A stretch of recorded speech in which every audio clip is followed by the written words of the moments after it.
Tulos Milla Riski Cortina S toisesta vaiheesta 0 virhepistettä aika 45-39.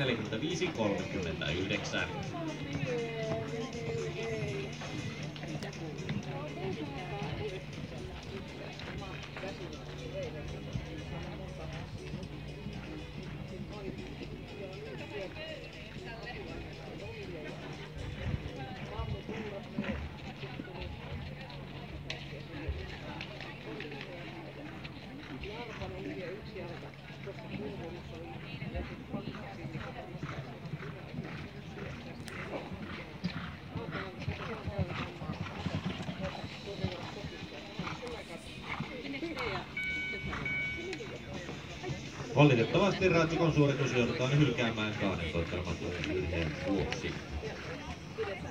Näin, hyvät ystävät, olemme saaneet päätökseen tämän avoimen 100 senttimetrin luokan.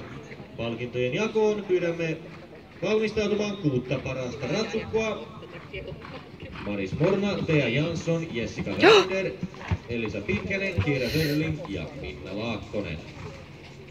Rataan saa tutustua